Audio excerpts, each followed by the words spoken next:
The 70s was such a rad time of pioneering action. Like skateboarding was still very new, and all the guys and girls that were in the magazines back then were just so, it was just so magical and so rad.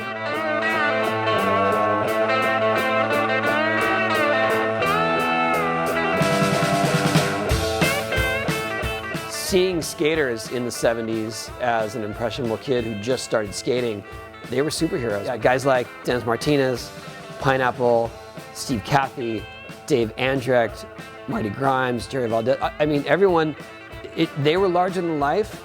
And even though skating was such a small thing in their era, because I feel like the wave of skating's popularity was dying down when they all were coming into their own. But someone like me who had just gotten into skating, I was watching this whole movement get developed through them.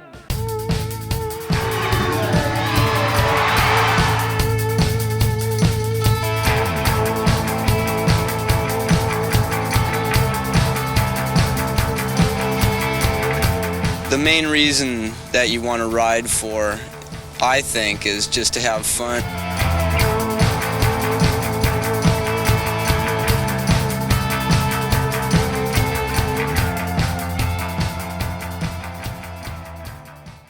This is George Wildman Orton. George Orton, bio, maniac, he had no fear. I've seen George Orton knock himself out a minimum of 5 times.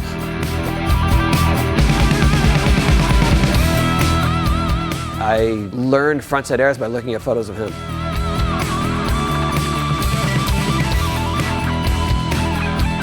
So Orton was doing frontside airs probably the same time I was, back in the day, before anybody even knew airs were possible.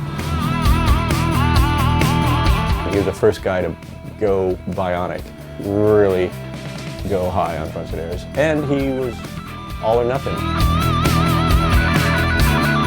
George Orton, your never give up attitude was something that really pushed others to go for it and not give up. Congrats, George.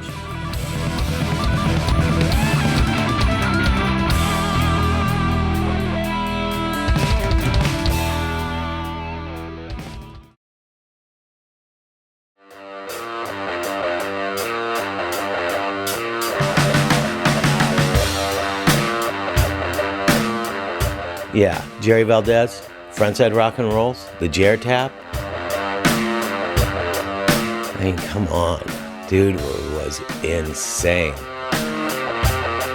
The positions Jerry would put himself in on coping, somehow having a tail tap on the coping, hand on the coping, in a tucked up little ball, making some of the raddest photos you'd ever see in skating. And he was just an iconic legend of skateboarding. He will be remembered by those of us that saw him skate as one of the most underrated skaters of all time. You know, I mean, he did things on a skateboard back then that nobody ever did. Jerry Valdez, the Jer. Man, your style, your power, your finesse, thank you for all that you've done for skateboarding, and you are so special.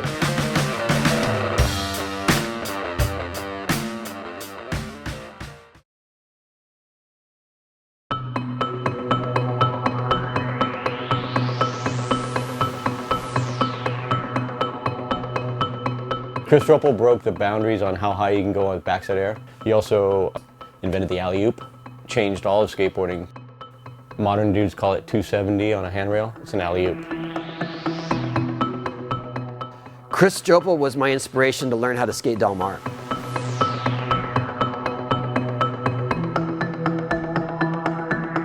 Chris Strople, to me, he had some of the raddest photos in Skateboarder magazine.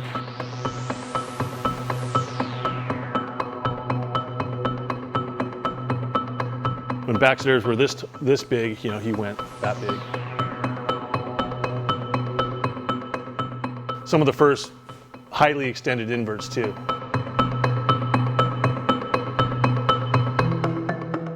Chris and I have been lifelong friends. We've been skateboarding for 47 years now. And I just want to congratulate you, Chris, on being inducted in this year's Skateboard Hall of Fame.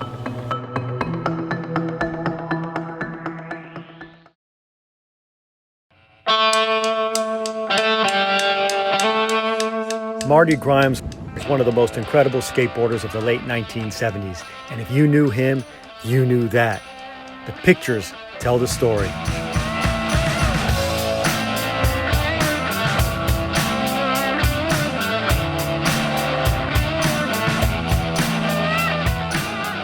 Marty was always charging and always had style. Who else better to say than Jay Adams that Marty was his favorite skater to watch? Do I need to say anything more? I don't think so. Marty Grimes, man, he skated so fast and skated hard. Never lightened up. Was always 100% charging. Marty was the soul brother of the Z-Pack, you know. Always rode for Z-Flex, was hanging with the Z-Boys, one of the original guys.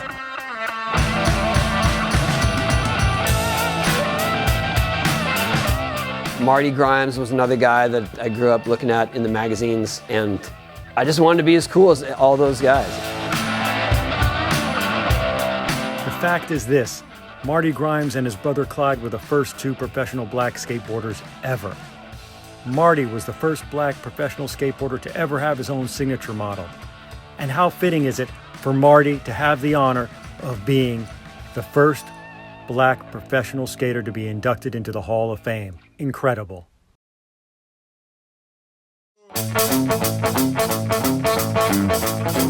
Yeah, Doug Saladino was such a rad, all-around rider. He rode freestyle, he rode the early parks, he rode all the early pool contests.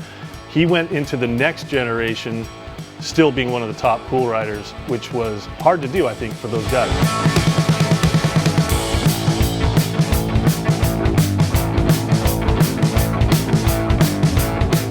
Doug Pineapple Saladino, rock and roll slide king. Man, you influenced me huge when it came to your photos.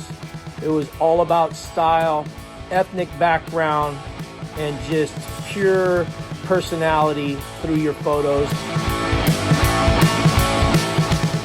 Crossover from early freestyle, been there from the beginning.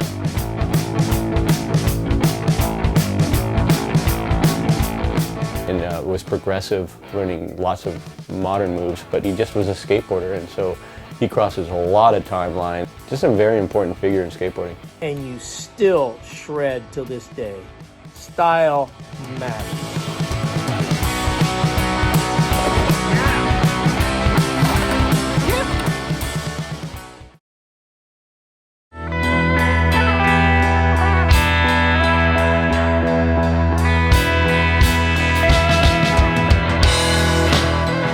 Dennis Martinez, Mars.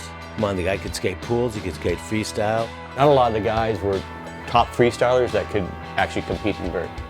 He was. So proud of you, man. You've come so far. Your photos have always been something that influenced me because I knew that you had this style that was aggressive. Dennis Martinez was radical. He was a badass. That guy would go for it all the time.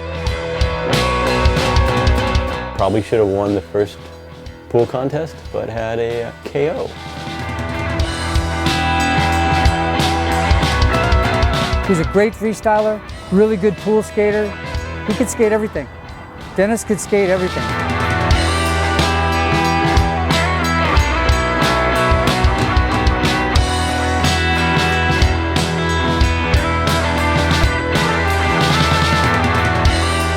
He's deserving beyond.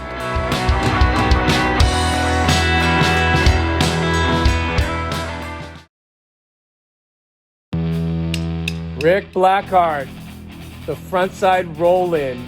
Man, talk about gnarly. And your attitude backs it up. Roll-ins are still gnarly.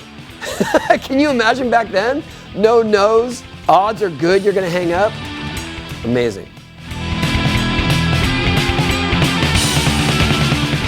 Rick Blackheart was attitude. A very radical, aggressive personality.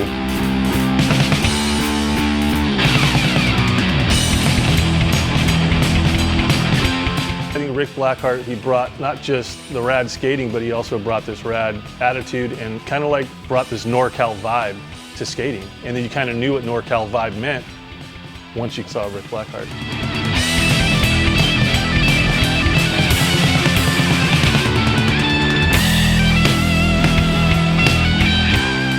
There's no doubt that Rick Blackheart was one of the most notorious skateboarders to ever come out of Northern California. I remember so well Test to Series 3.